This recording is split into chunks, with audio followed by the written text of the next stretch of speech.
What's up, everybody? This is Pastor Sam. And this is Danny. And together, we're exploring relationship. That's right. This is the third week? Third week, yes. Third week. I think so. Someone can count. That's not my forte. You're the count guy. But today we have a special guest with us, Carrie Hoover. Yes. She has been partnering with us in ministry for about 8 years now. Mm-hmm. One of the things about pastors, I think sometimes we need to recognize that we do not know everything.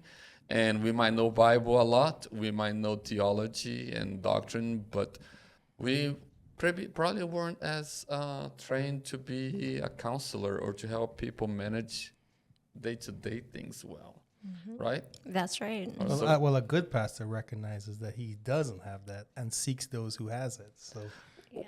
Well, I would say this. I have ruined a couple of marriages before, so you gotta learn your lessons. So, he's Carrie. Carrie, introduce yourself to the audience for us today. Well, it has been a joy to do this for 8 years. I think I was here when you were a newbie, and I do see it as a great partnership that I get to do some clinical stuff, and I don't have to do theology, which is fabulous. And currently, I've been here 8 years, been a counselor for 14, working at Cornerstone Family Services. And this is a satellite location on the north end of town, which has been fabulous to be able to offer Delaware County. Yeah, I remember when we started this year, you were the only Christian counselor in Delaware City. I don't know if that now we have Dan and we have Jen, and I do not know outside of Delaware Christian Church. She's a trendsetter. Huh? She's a trendsetter. She is, yeah. I in many things. Yeah, you'll be surprised. But so yeah, if I remember right, I don't think there was anybody here doing that. You know, I mean, as far as even marriage counseling, I would say that's probably still one of the few that can seek marriage counseling. There are a few that I've tried to connect with now in Delaware, but yeah. I think Delaware Christian Church needs to be noted for having 3 all in one spot. That is a blessing. God has blessed us with wonderful people that comes alongside us in order to help people live well-rounded life. Well-being is important. You know, you have heard me say this before. One of my favorite verses in the Bible is John 10:10. I came to give life in abundance. That's what Jesus says. That word abundance means to overflow into the life of other people. A lot of us are overflowing not very good things to other people, but I think what Jesus meant that he would overflow what we gain from him into the life of those around us. And I think focusing on what we're going to talk today, I think our families have run away from the flow that Jesus brings into us, the things that Jesus fills us with. And I think we are overflowing some misbehavioral things, not productive things, not effective things, not build-up things that has destroyed our families.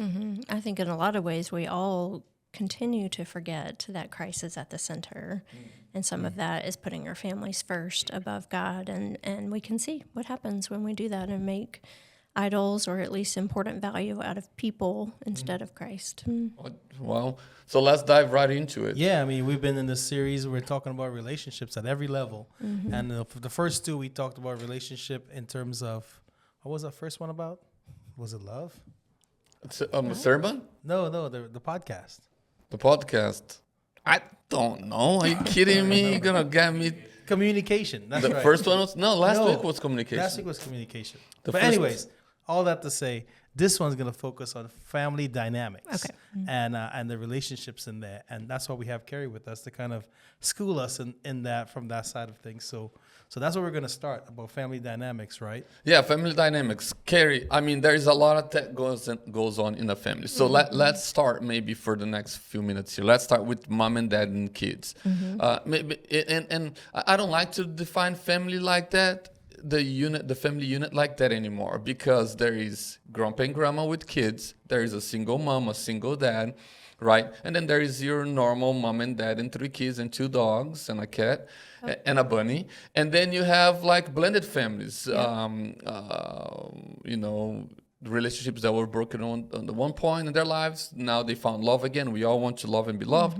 And then there is that family, the dynamic of putting it all together. Is there some general things that is applicable to the family unit. It doesn't matter what size you are or what context you find yourself in, that will help you live a well-rounded life within the context of family? I think given any context of family, what we're talking about is who has influence on you. Who do you feel cared for?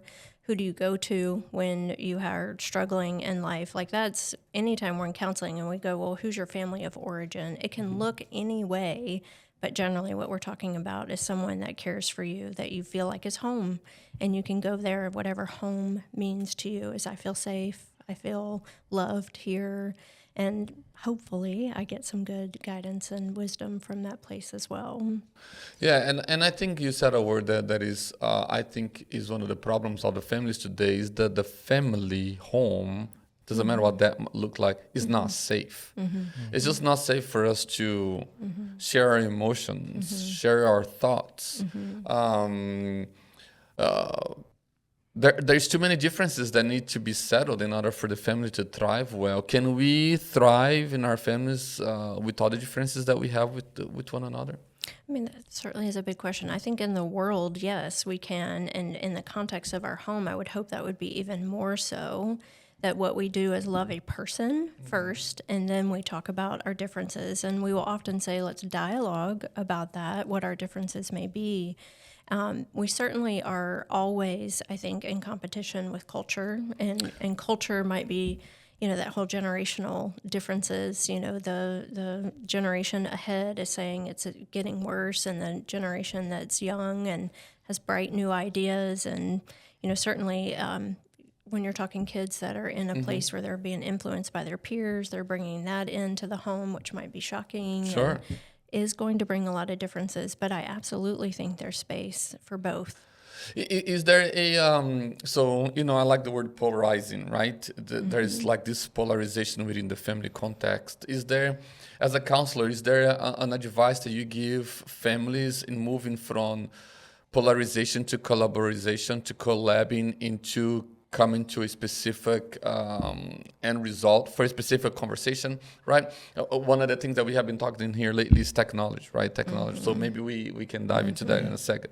So it's technology, and the polarization, the division within the family when it comes to technologies is great. How can we move from that division to collaboration where everyone is collabing to figure out how we're going to be with technology? Yeah, and I think lots of ways you could take that. Like, what are we talking about? And of course, I'm not going to quote the scripture exactly, but that seek understanding and be slow to speak is a mantra that we all should follow. Is, do I even know what I'm listening for? I think too many people, whether that's older generation or younger generation, are like, let me speak first. I want you to understand me first. And I try to flip that all the time. How about you try to understand where they're coming from, listen out, and then have a dialogue about it, because there are so many things to understand. Whether you're talking young kids need to work that out, right? They need to figure out why they're saying something, where that's coming from. We need to cultivate that. Use your brain kind of way. Yeah. Like, let's use your brain. Let's think about why you're saying what you're saying. And of course, as we get older and decisions are important and vital, let's talk that through. And we can disagree, but why? Yeah, go ahead. Well, I think that's one of the things which you're hitting on, is like a lot of times there's that lack of trying to understand the other person's perspective of what's going on, what's happening. And then what we have is we have a conflict, and no one knows how to play fair when there's conflict resolution, right?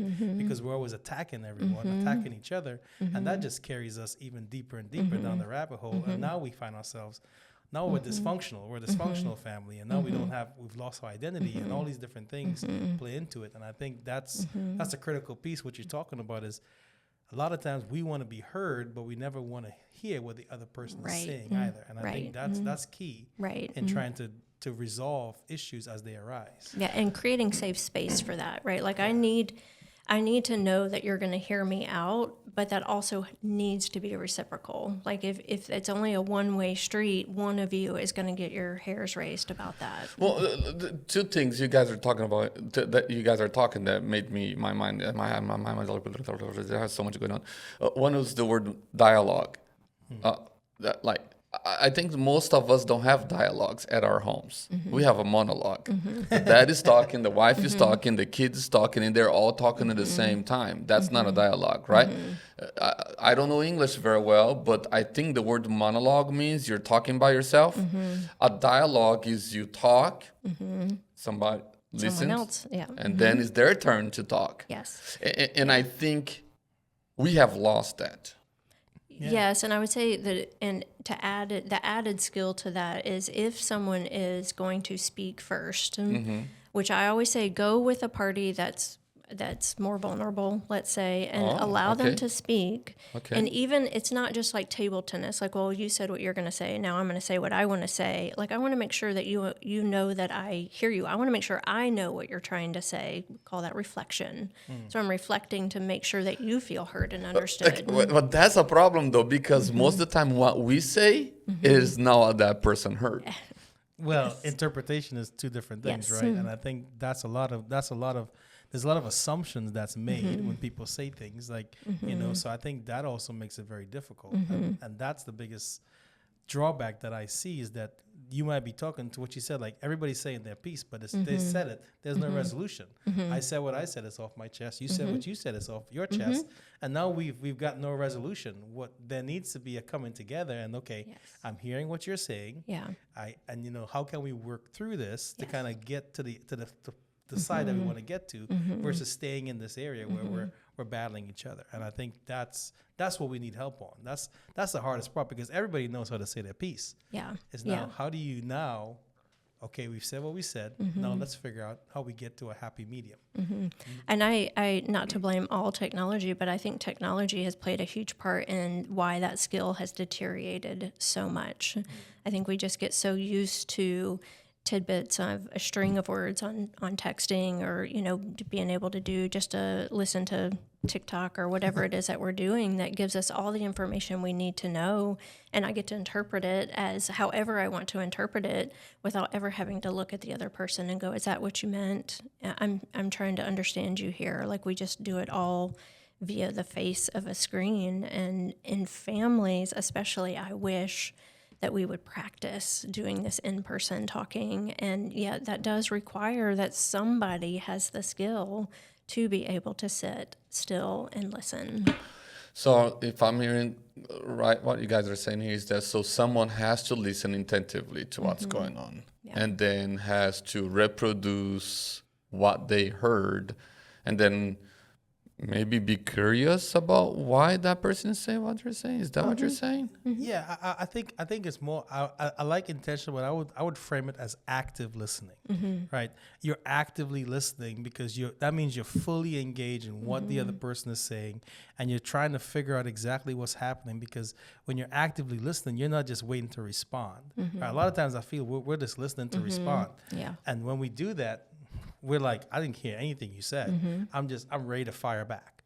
And I think that's what we've gotten to. How do you mediate that? Yeah, whatever. Let's do that with the kid. There's a kid at home Okay. misbehaving. Okay. And then the kid said, I think this rule is stupid. I'm going to say A parent won't say, let me pay attention to what you just said. And so let me repeat it to you. So you said that this rule is stupid. Is there something else that you want to tell me about it? That's how it's supposed to go. I would say Maybe? maybe. But then we're like, the kid says, it's stupid. Yeah. Take the phone anyways and put it in the room and then it's done. Monologue. I would say there's a whole lot in there, Sam. It depends on their age. It depends on what we're talking about. Okay. It depends on if you guys have enough rapport with one another to do that. I mean, there's just so much in that of like, I would say if you're talking 12 and under, let's say, there really is this idea of I am leading the way. Now, we're going to assume that you have led the way in a way that's honoring to who they are. We aren't like authoritarian, just do what I say and, don't say anything back. Like we still allow children to say, I don't like this, have feelings, negative feelings in appropriate ways. But that, once they hit 13, that brain is starting to change. And we do want them to be able to learn to negotiate and learn how to say, I don't like that respectfully. But you also have to come at us with a better idea, because if you don't, right, we're going to go with our idea. So you're saying the sweet spot where the relationship between parents and kids changes, that 13-year-old kind of range, yeah. where you go from the completely caretaker to more of a bargaining. Is that what I heard, or some kind Negotiating. of negotiating? Yeah. Go from there to negotiating, like negotiating your I think with that too as well, at that age you start to build trust, right? Learning Yes. that I can trust you. Yes. I can trust you in these things. And I think along with that, you're just raising them because you want to raise kids. You want to model how to communicate, how to have conversations. And a lot of that, what we see is the lack of that modeling, right? Like, one of the things I was wondering, like personally, I'm like, my son struggled with anger. Well, I didn't model how to deal with anger properly to him. So he just modeled what dad did. So it just comes down to how you model that. And to your point, like, that comes to building trust, right? And it's as simple as a rule, like how do we navigate that? I think it's a much bigger task than just that. It's about how do we trust you? It's about trust, right? And the reason why there's a rule, because there probably was a lack of trust, and now we have to have a rule because we want to build that. So there's a building blocks that needs to happen, and that happens as they get older, and as they get older. 14, 15, 16, that range become, it's like a, you're not tightly gripped. You're allowing the kids to learn how to make mistakes and to walk them through that so that way they become effective individuals, adults in their own marriages and their own families, as we do. Yeah, we are training adults. And I think a lot of times people forget that. They're like, well, I just really want there to be peace in the home, or I just really want you to like me. And we forget that we're training adults, and that doesn't stop. And that certainly when they're 1, 2, 3, it's all about safety. Like, it's just, I'm keeping you safe. But I would even say, like, that 4 or 5 on up, you're still allowing them, like, what do you want? Do you want steak or chicken? Like, we're allowing them to make choices and decisions. We're showing how do you express a feeling in a healthy way. And then, yes, once they get out there, we don't want them to have this perfect life, which is what I see a lot of parents doing, is I want you to have the best life. But yet what they're doing... So you're saying that we're not supposed to give them whatever they want, whenever they want, to protect them from all the things that the world might bring. Protect from all the bad choices and poor experiences. Like, we want them to navigate that. We should. It's called letting them fall flat in their face. Well, we should not push them, but we should allow them, give them allowance to maybe have a bad friend, or maybe make a bad mistake at school, or say the wrong word with someone, or maybe have someone who does not like them and that will want to fight them at school, and see how they navigate things. Is that what you're saying? Yeah. I mean, just what Danny was saying is what we're trying to do is build a trusting relationship here. And I am all for that idea of building trust is a continual, line here. It isn't just like one and done. Like, I'm allowing you to, do something on your phone without me reading every single line until there's a problem. Okay, so let me say, wait, what do you do with parents who are taking their kids from public school and put them in private schools? What do you think about that? To protect them, to keep them in a Christian bubble, to keep them safe from the world and the things of this world. And there's gender things, there is other political things. The parents like, no, we're going to keep the kid on a bubble. This is where I want to protect my kid. What do you think about that? She's like, shut up. What kind of answer is that? What kind of question is that? Putting me on the spot here. It's putting me in the hot seat there. What do I think about that? Well, I will tell you what I think. My kids went to the school, to public school. Mine did too. Their whole life. Yes. And my oldest son is in a private secular school. It's not a Jesus school, and they did not go to a private school. The Roses believe that we were put in the world to be light, and you can't be light where there's so much light shining. So, yes. So I give you mine. I'm saying from a counselor point of view, from someone who deals with family, and from the thing we just talked about. Some kids gotta experience some things. I don't know if I shared the story with you. One day, Anna came home and she's like, "Oh, my friend said the name. She's not actually a girl. She's a boy," and a counselor put it as honest in a class because my friend wants to share with me about her sexuality, not only with her, with some other kids. And Laura and I rejoiced in the fact that Anna experienced that. We weren't like, oh my goodness. No, we were like, we rejoiced. And then Anna asked us, like, what do I do? I was like, girl, you love your friend. Like, you have always loved your friend. Be a friend to her. Continue to point her to Jesus. Continue to invite her to church. Continue to be light in that context. Of course, I said, if you go to the bathroom and she walk in there, get out of there. Because, there's physical things that Let's be smart. Obvious about it. Yeah. So, but I don't know if I should be protecting my kids from all these things in the world, though. I'm not sure. I want to hear from a professional. Let's put it this way. I think you are being naive if you think moving them to a Christian school or even homeschooling is protecting them. The world is out there, and at some point they're going to come in contact with the world. So, and there are bad things that happen, in homeschool co-ops. There are bad things that happen in private Christian schools, and it all depends on you as a parent. Are the blinders off? Are we having the real conversations? I think you guys as pastors would agree you want parents talking about scriptural, biblical things at home, not just hoping that someone else is going to instill that in them one day or, let's say, 5 days a week. Being someone who did go through that path, took my kid out of public school to homeschool and then to private, we wanted to be the biggest influence on him at the time. So for us, that was the decision behind that, was that we wanted to influence him in a way so that we can teach him what it means to be an adult, what it means to grow, all those things. We didn't even consider that. So I don't even think parents are even considering that in some cases. Maybe they're just thinking like, hey, I just want to put them in the best situation possible. And for them, maybe the best situation possible is private school or it's public school or it's homeschool. So I think for that, I think it comes down to like parents. Like for us, it was like, well, I want to be the biggest influence, and I don't want the influence of this to happen, right or wrong, whatever it is. Now we have to navigate where we're at, right? But going back to what you said before, and we can come back to this. One of the things was you said that allowing to build trust. It's much safer when they can do that at home, because once they've flew the nest, it's a much taller task to help to teach them those things, because now you're on it, right? It's like almost like at home, it's a practice. Here's the practice run for how you deal with the situation when you're in it. So that way, when they're in it, they already know, hey, I have some experiences. I have some bandwidth of how I'm going through that and how to deal with that, versus this is the first time I'm dealing with it. Yeah. Now I'm like, my whole life is turned upside down. Everything is falling apart. So I do think good parenting, good family dynamics allow kids to make those mistakes early on, teach them how to work through that. So that way, when they get to that point, when they're on their own, you're right, it doesn't have to be perfect, but they know how to navigate the imperfect. I am a big fan of let your children fail safely and rejoice in the opportunities, whatever those look like.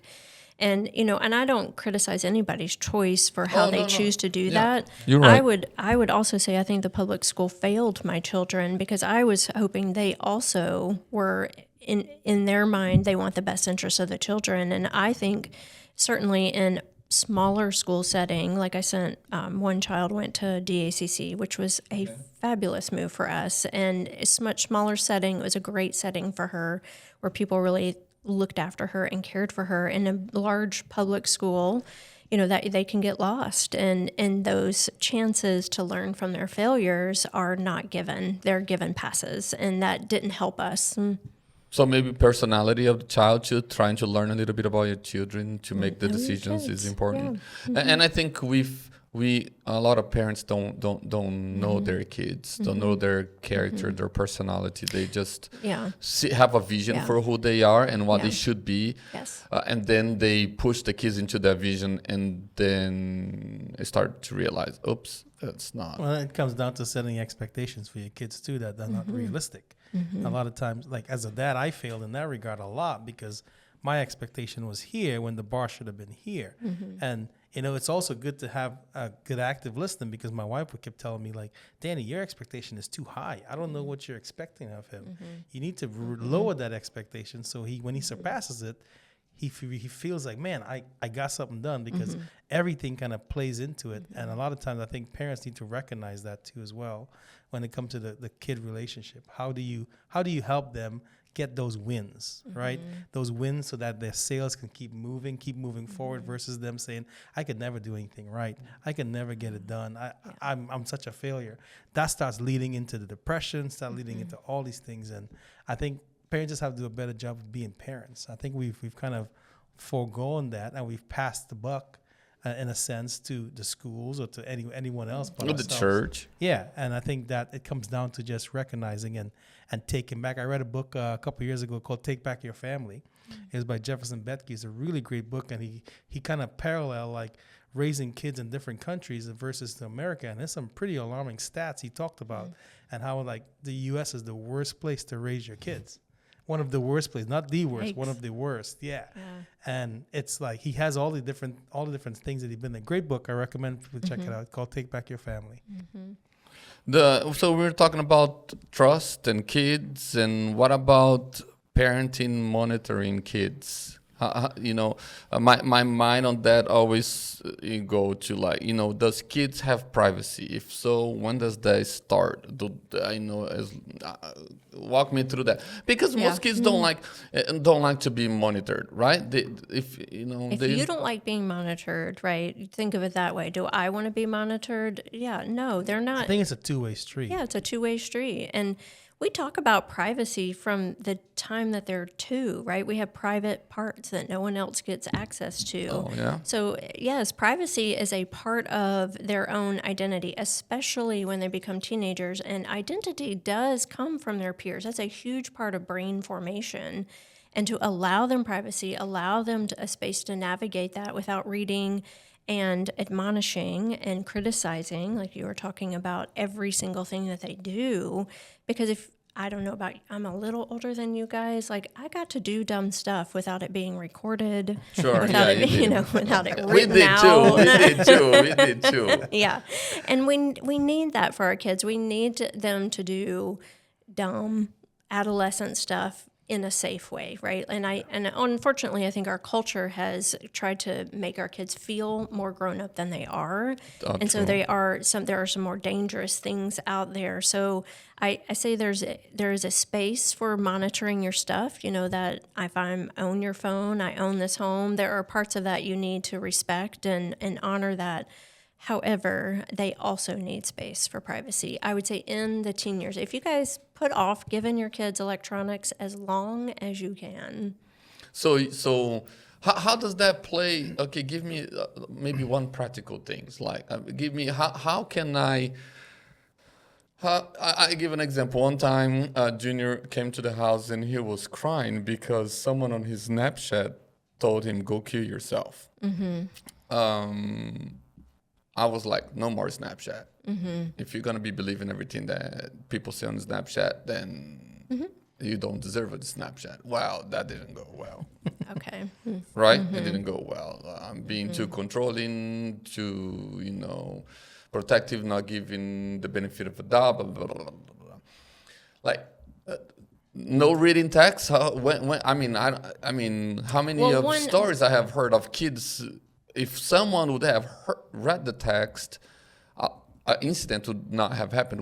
Probably would have saved a life or two, or not saved a life as into death, but like trauma or emotional trauma or so on and so forth. Yeah, I think what I want you to congratulate is that he came to you and he said, like, I got this, and it's really upsetting. Now we can have this dialogue that we're talking about. What is making you believe this? What's going on? I can remember, like, delete contacts that you don't know. Let's be smart about this. And I'm probably a little weirdo because true crime is one of my things that I love. And I'd be like, hey, let me just tell you this story. A little fear, goes a long way there too. Yeah. So you said I should have celebrated the fact that he came to me with that text or that snap instead of spanking him. Not spanking him, but spanking him for believing what someone said. That was not spanking, by the way. It's just a metaphor. He's young and naive, right? Impressionable. Yeah, and I think one of the key things there, going back to what you said, I think is the fact that he came to you.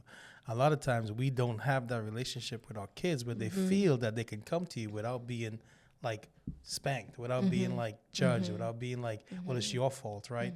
A lot of times we haven't fostered a space for us to have those open communications. Like we used to always tell Nate, like, hey, if you ever do anything and you come tell us, you're not going to be in trouble. We'd rather know than you hide it from us. And I think creating that trust, creating that mutual trust between parents and kids can kind of help kind of hedge a lot of the things that we talk about as, like, to your point, like, well, what if the kid had seen that? Well, if that relationship was there, which we're talking about family dynamics and creating a relationship, if that was there, a healthy relationship, that kid or student would have come to mom and dad and say, hey, here's what's going on. Here's what's happening. How can you help me?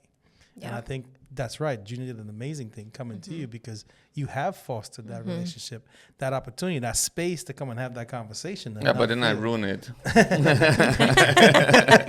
You got 2 more kids. It's okay. Just 2. I'm not trying for another one like you. The first one is practice. Yeah, that's true. That's right. So give me one step. Give me one step to build trust with my kids at home. Is there, if it's like, okay, parents, if you need to do something to build trust with your kids, here's one step, maybe 2. I don't know. Stop reading every text that comes through. There are other ways. Like, what's the goal here is being able to self-monitor on the phone. Put a bedtime on the phone, put it away at dinner time. Like, you want to teach other things about how to have in-person conversations. Life 360? I would say no. I mean, we have no Life 360. But it's also important too. Those same things that you put for your kids, you have to be careful for you too as well. Because you model it. You have to model it. That's what it comes down to. It's like, because you say you can't have your phone at dinner table, but here's mom and dad at the dinner table. You can't either. You know what I'm saying? So you have to be. I saw was dish out punishment that hurt myself. I was like, there's no TV feed. My wife was like, well, that means you too. And I was like, no. But you have to be, it has to be that. Not that it has to be the same. Yeah. It has to be, they have to see that you can't be a hypocrite at home. Yeah, exactly. There you go. Yeah. And I, true crime girl here, I would say we have Find My Phone, and I have 2 of my 3 children that will share her location with me, just so I know where they are. But Life 360 tracks everything, how fast you're going in a car, where, every stop that you've made along the way. That's like micromanaging where they are. And I would just say it's a place. I can see you're like, we have Life 360. We know everything. I think the difference here is, I hear what you're saying, and I like it. What the difference for me is that monitoring someone and overbearing that person with the information that you received is a problem. Yes. So, we have Life 360 in our whole family. For a couple of reasons, like my dad, for safety reasons. If he's getting older. My brother's on Life 360. My sister's in Thailand, is on Life 360. Just because we are so far, and then if we need some information about if something happened, need some information, we have that. And now with Junior being far, and we don't know what he's doing all the time, which is fine. But if we know that there is something going on, we know exactly where to go or to call the police and so on and so forth. Like my brother had a car accident in Brazil a couple of years ago. Life 360 told me before even my dad called me, which there is some good things. There is some good. If every time your kid goes 90 miles an hour, you pick up the phone and you call, like, what's up? What you doing at 90 miles an hour? Then I think that's a problem. Or your kid left college, like I saw the other day, he left college at 2 in the morning and went to shits at 3 in the morning. I didn't call him to say, hey, what were you doing? He was having fun. Probably he's going to kill me for this one. He went to Sheets. Okay. Oh, what did I say? Zeetz. Sheets. Something like that. Yeah, well, whatever. But the gas station. He had a hot one. So we don't call him, or we are not keeping track. But if something would have happened, we would know where he was at. Yes, and I think that's an appropriate way to use it. It's how easy is it to inappropriately use it? It's what you're saying. It's just model your own behavior. Don't be asking, you said you were coming straight home, but I saw you made this stop. This is not what that's intended for. It is intended to know if you disappear or in a car accident or something like that. I know what's happened to you. So are you saying if I check stuff out, doesn't mean create insecurity within my relationships? Can you say that again? So you're saying if I'm Life 360 you, does that mean I'm creating an insecurity in our relationship, a lack of trust in our relationship, that you are like, you don't trust me, you don't trust what I'm doing, so that's a problem in our relationship? It can be, right? Like, again, some kids love it, and they don't mind it because they also want to track you, and if that's okay, that's great. But I do think it's an unspoken thing that says, you don't trust me. That is also true with other ways that we interact with our children. If we are questioning everything that they do, what we're wanting to do is say, I want you ultimately to be safe and know where you are, and if something happens, I can get a hold of you, right? That's family caring about each other. It's not, yes, I get to monitor every single thing you've said. Why'd you say that? Why'd you go there? Those kinds of things are just too much. So you should keep the kids' privacy at some level. Yeah. For me, it's like, I was like, there are hills I'm going to die on and hills I'm not going to die on. So I try to pick those hills that I'm going to take my stake, and we're gonna die on this hill. And then there's other things where I'm like, okay, that's not that big of a deal. But I'm a big fan, I'll say, of things that protect you, like against things that you see on the internet. I think that that's a wide open world, right? And so I think I'm a big fan of help them to not have to make that choice when their brains aren't ready to make those choices. And I remember, I forget how old she was, but my oldest at the time was like, well, can you take this off my phone now? It's embarrassing because I can't bring up something at school. I can't see the latest TikTok because the security around it, the filter was too high. Okay. And we took it off when she asked. That was us negotiating. It was against something I wanted to do because I know how ugly the world can be, but and that's a situation where I think all of my kids would be like, man, I wish I hadn't seen some things that I saw, and they've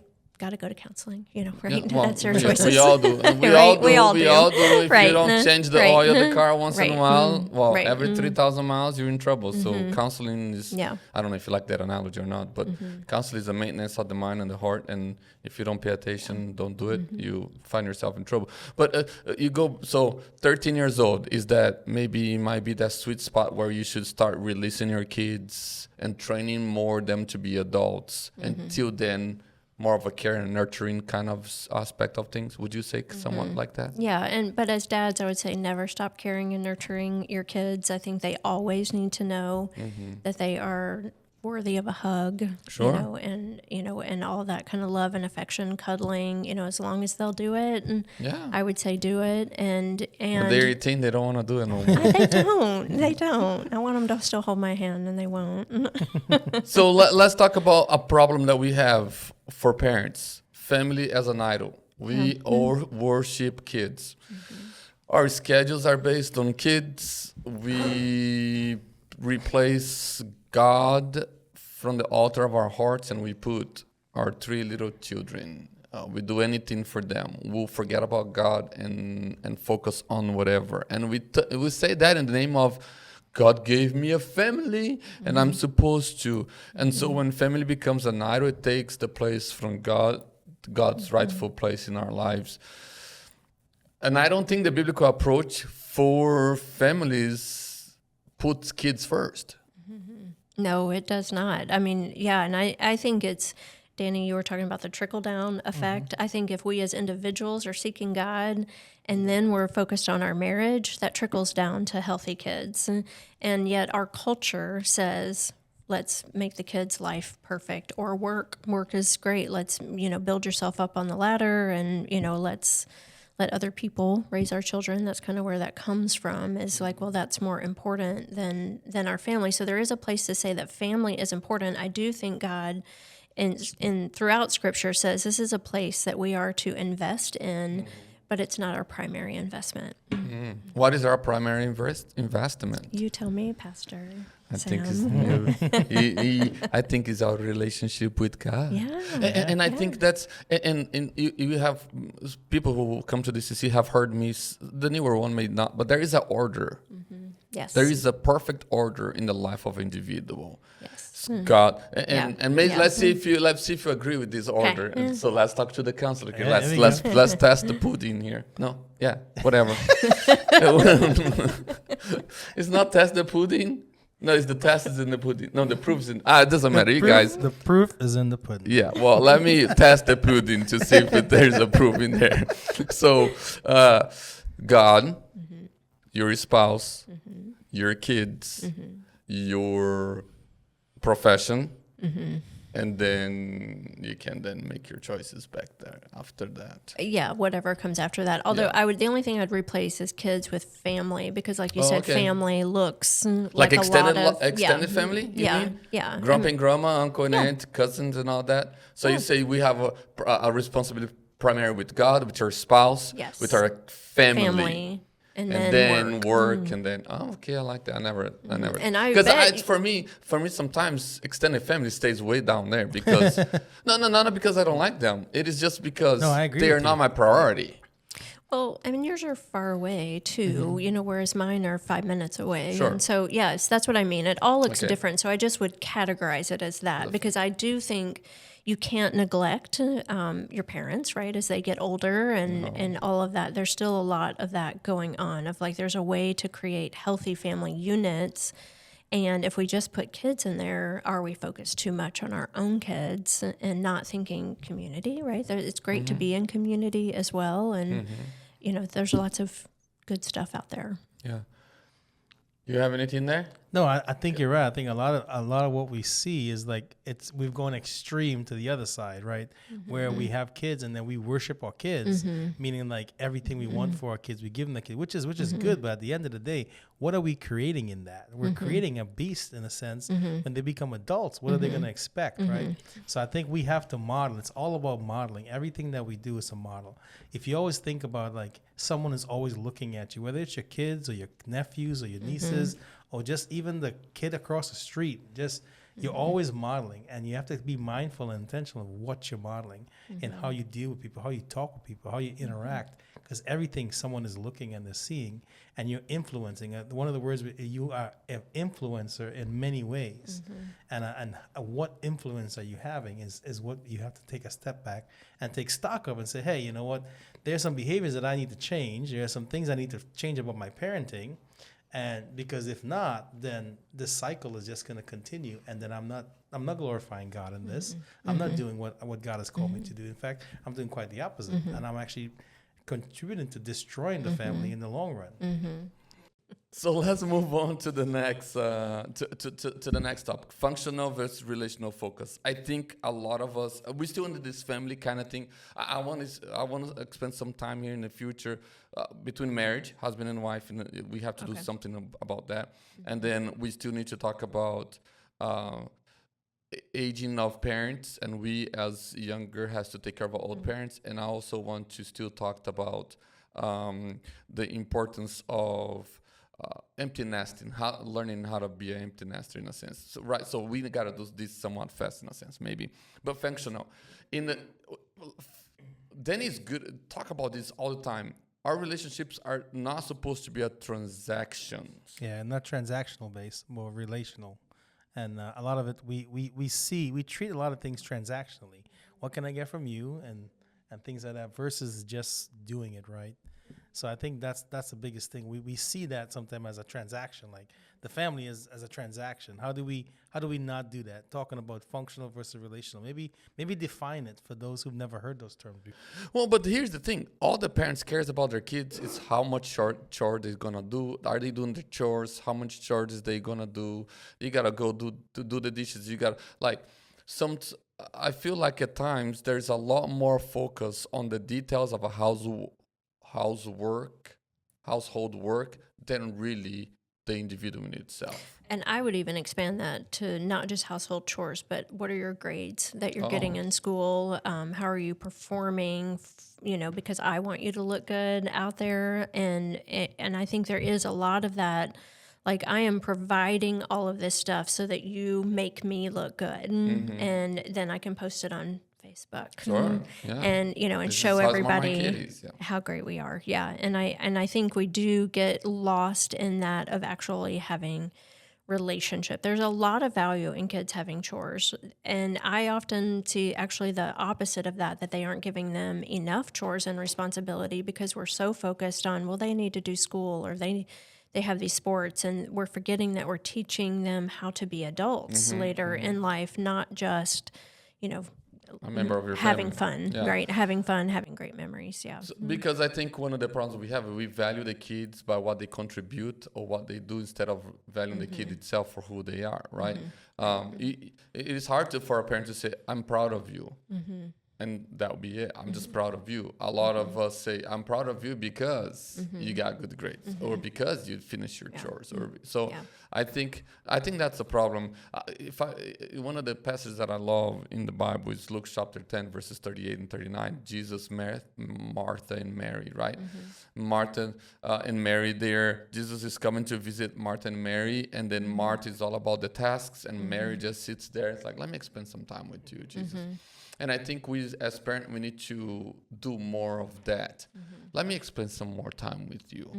Let's live let's play some game together. Let's play some video game together. I think parents would gain a lot of trust from their kids if they would play a little video game with them. Right.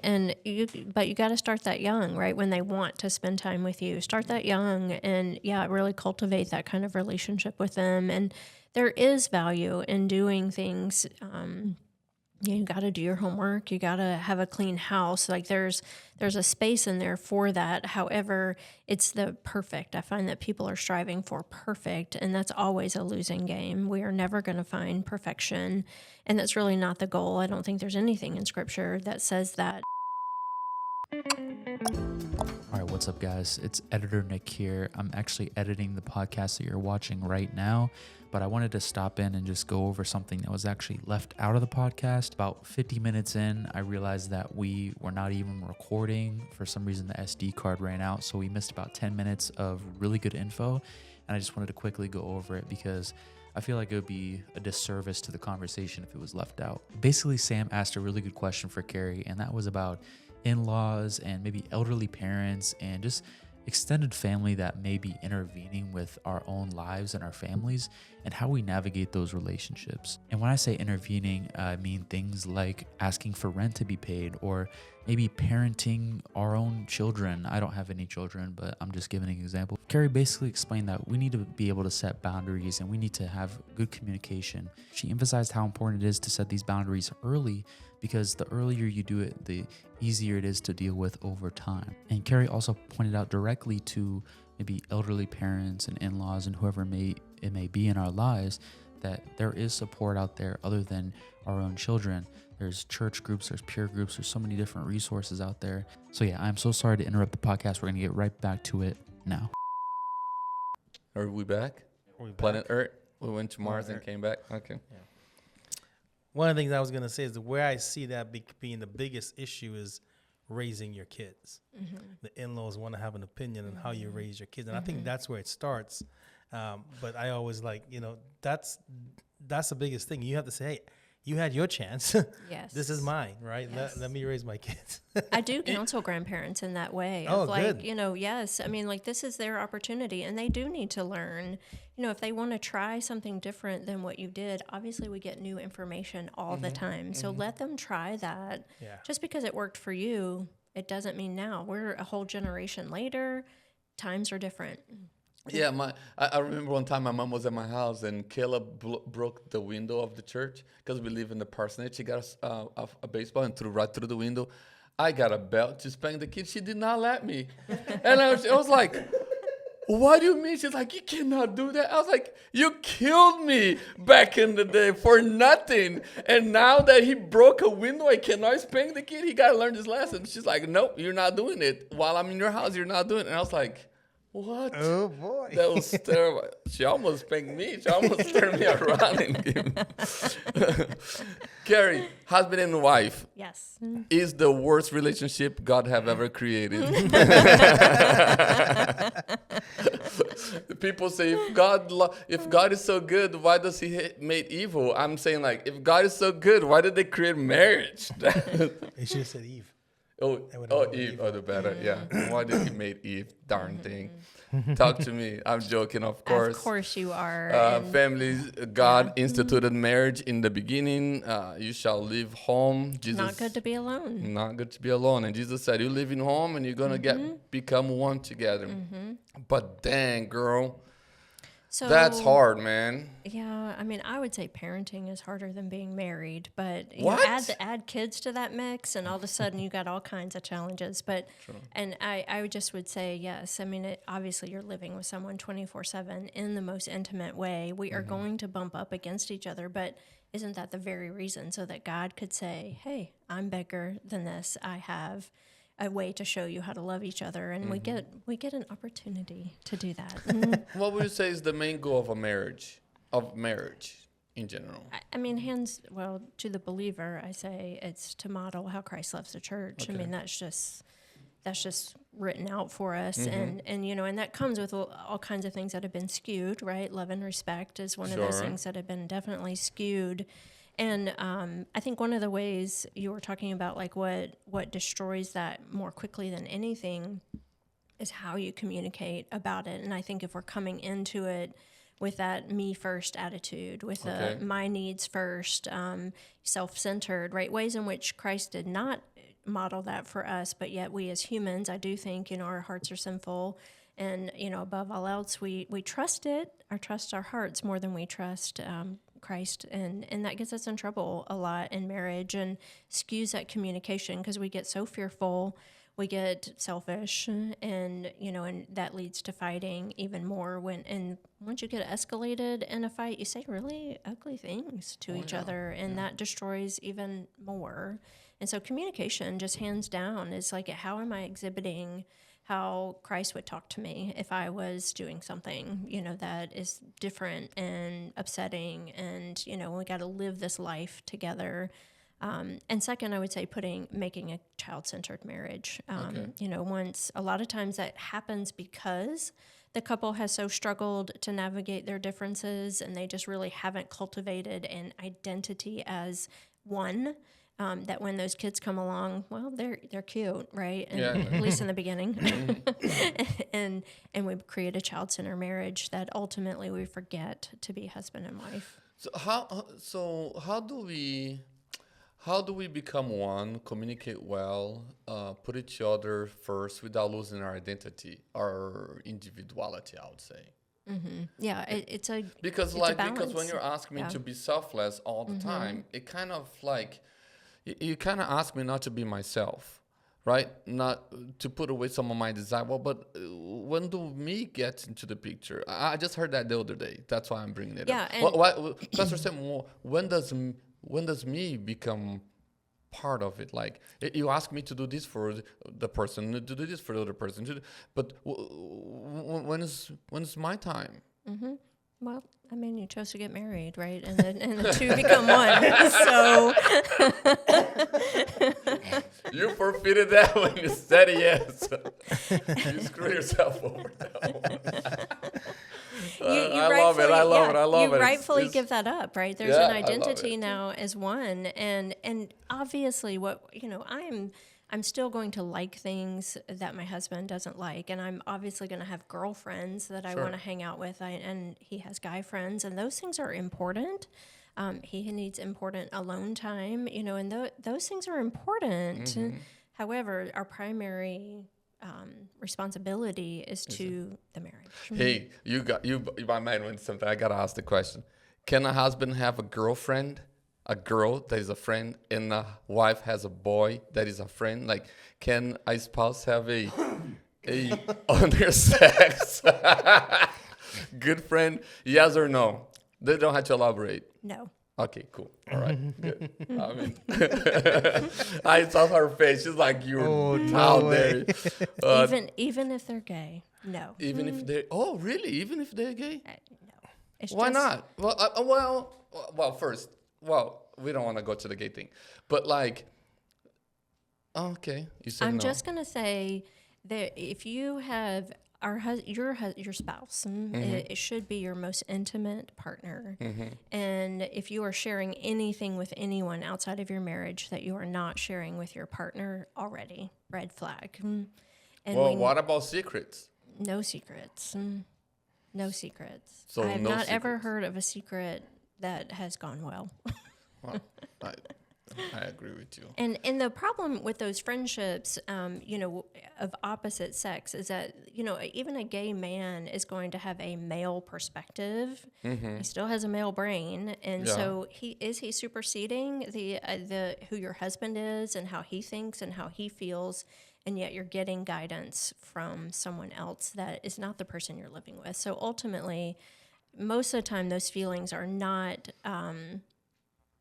Somebody feels something. Let's put it that way. Sure, Somebody sure. feels something and wishes for something different. I have yet personally to see where those feelings are not reciprocated in some way, that are going against the boundaries of keeping your marriage sacred and intimate. Would you? Okay, sorry, I'm making this even longer. Sorry that I'm talking too much. No, you're Is good. it okay to share with your spouse your struggles? A guy's struggling with lust, or a lady struggling with impulse buying, or whatever that might be. What do you think Well, about they that? shouldn't be a secret, and our partners are not counselors, right? Just right. So if you need help, I'm going to send you to a professional to help you. I never think it's a good idea for me to be your accountability partner in the sense of like something that I have no experience with. And, if I don't have a shopping addiction or any other issue that's going on, like you need professional help. But if we have that pyramid correctly and you're going to God, well, there is some hope there as well. It's like, are you seeking God first, or are you just seeking to manage this? That's fair. That's good. That's wisdom right there. Last topic: empty nesting. I know that I can tell you how not to do it. empty nesting. Empty nesting. He was empty nested for like 2 years and then popped a baby. Oh, Why dear. would you do that? Not Yeah. 2 years, not even 2 years, like a year, maybe 6 months. What is wrong with you? We would do Amanda? it. No one told us how to do it, so tell us how to do it right. Don't go have more sex. Yeah. I am about 2 months into empty nesting. So, Oh, really? and Everybody's gone? everybody's gone. How's Yeah. that going? Kevin and I love it. Yeah, we love it, and I think some of that is because we love each other so much, Sure. and blended family just dynamic is, we never got opportunity of a house without kids, and Sure. so we're loving that. But also we aren't kid focused, and so we really like each other, and we like spending time with each other. And I would say it's hard. Nobody told me how hard it was to raise adult children. Not that I'm raising adult children. Let's say like interacting with adult adults, children and, kind of holding space for them as they navigate the world, and me going, man, I thought I did a better job. Yeah, it's hard. Somebody just told me the other day, it is harder to be a parent of a grown-up kid than when they were in my house. And she was just telling me because of Yeah. Junior moving out, and I was like, oh, I'll find out. Because you don't get as much influence on that, right? Like there is a lot of space for that of just listening, and I am working towards like I do want to be my kids' friends. I'm lucky enough to have all girls, and I'm really excited about that. And yet, as they navigate things, they're still coming to me for advice and wisdom sometimes, and sometimes it's the aftermath of that, which I think is the heartache of I like, think the investment you make in the early years before they become adult pays dividends when they're adults, yes, right? To that it does, to yeah. afford you that willingness to be like, you can still parent me because you've done a great job of it all the way along. So why would I now all of a sudden stop trusting what you have to say? Right. I will always come to mom and dad because they've always given me the best advice. They've always allowed me to make decisions. They've helped me pick me up. So I think it just starts with the investment you make early on. Yeah, and I would say there's identity outside of our kids. Obviously, we have jobs that we do happen to love and spend a lot of time in that, but we also happen to have a lot of identity with each other, and we have good friends that we're spending some time with. So there's a lot more going on in our life than just the title of mom and dad. And so just because that title is a little less now, it just really has freed up other spaces. But I think the key word you said that is that we love each other. And what I have found is that when you're parenting kids, you hate each other, mom and dad. Like you grew If you're apart. parenting well together. Well, I'm saying like the so like you say like, oh, you know, we're loving it because we love each other, you know. But I say most parents, they actually are so distant of one another when they are raising kids that when those kids leave, they have to, I have heard this many times, we have to relearn with each other. We have to come to, you know, gotta date again and figure out what is the likes and so on and so forth. Have you Oh, for sure. I hear encountered those that. things? Oh, for sure. But you know, I would say never stop dating. And I do a lot of blended families, which there is that pool of like we are really parenting differently, but we also have these other parties out there parenting differently, and life is hard. So Kevin and I do sometimes go, wow, like, but by the grace of God, we are still married and we still love each other. And, you know, and yeah, those nuclear families, or, you know, I call them sometimes the OG families that are just, they are the biological parents of those kids. What I hope is that you guys can trust that no matter what, you love each other and you love your kids, but that's investment, right? You cannot, they take up a lot of time. You know, the kids take up a lot of our time and energy. So we have to fight for our time as adults. So that means giving space every day for that, but it also means giving, you know, some extra space for dating during that time. So it's not like I hear way too often, well, I just was doing all the kid activities. You know, I'm taking them to practices and I'm doing this and that club and, you know, all of that stuff. That's just all kid-centered. That yes, they do have to find themselves again if they can and willing to invest. That's great, but don't lose it in the first place. Sure. Sometimes too is recognizing that it's a season, right? Like, you know, it's a season for raising kids, and it's a season to rediscovering ourselves, and I think that's okay. Yes. But that's a decision sometimes you have to kind of make early on. Like, hey, I'm going to put everything I have into raising my kids and together, and maybe someone took on more of a role than the other. But when that empty nesting time comes, it's about rediscovering that, and that's nothing wrong with that. We did it so well, we want to go parent again. Didn't take 1 year of getting to know each other better. And I was like, I want another kid. You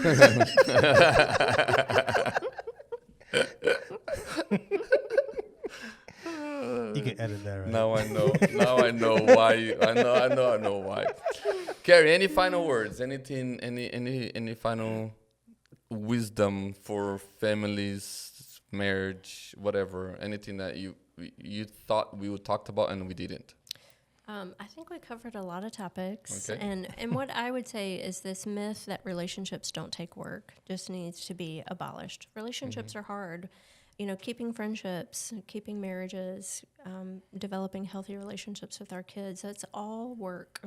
And we need to work at that well and remember that it is work. There's a hard side of believing and wishing it was easier. There's a hard side of doing it the hard way and in mean and harsh ways. And there is a way to do that well, in a way of learning communication skills, maybe doing things you're uncomfortable with, like listening to a child give their reasoning and logic, or going to counseling and getting guidance from someone that can be very vulnerable for you. But do the work. Just do the work and recognize that in the end, it's working hard together and with each other, with, you know, obviously that whole blanket of God is in our life. That's what's going to create success. Danny, any final words? I would say it's never too late to hit the reset button. I think a lot of times, I would say it's never too late to hit the reset button, because a lot of times we feel like we're so far gone that nothing can save this. Sometimes it's just say, hey, we're going to stop, acknowledge that, hey, so here's some things that we did well, here's some things we're doing bad, and we could improve on, and let's work towards that. A lot of times, and when it comes to kids, also recognize that with them too. It's never too late to hit the reset button. Yeah. Hey, you know what? The last couple of years, I wasn't a great dad. I wasn't this. I want to start over, and let's afford that. And hopefully, you know, like as an adult, you know where that starting point is, but they may still think of that, because I've had some of that. But as they get older, as long as you show over time that you've changed and you're intentional about, I think that will then supersede anything that they may be holding back on. Well, for me, the last thing is, if you are going through some struggle in your relationship and you need some professional help, just go to the church, Delaware Christian Church website, go to the For Delaware tab. There'll be a counseling tab there. Click on that and you'll see Carrie's information there. You can get in contact with her. Jen, that we're going to have a podcast with her in the following week, and then Vogue Grow Up. They do an amazing job into putting Jesus at the center of people's lives as they're trying to figure out how to live better lives. So reach out to Carrie. The church has a scholarship, so if you are part of Delaware Christian Church, we come alongside you in that, and Carrie does the same. So it's a discounted rate that will just to help you get the help you need. And remember, this is not a crisis is not going to be fixed by counseling. You got to do that before the crisis comes, right? Preferably. Well, during crisis is good too. I mean, going in crisis, but recognizing we can all get through it. Yeah. So yeah. Well, I think this is it for this one. Maybe. That's always it. And as we say before we go, Be blessed. be blessed. Have a good. Thank you, Carrie, so much for. Yeah. Thank you, guys. Yeah, thank you so much for joining us today. We really appreciate all your insights. So. Be blessed.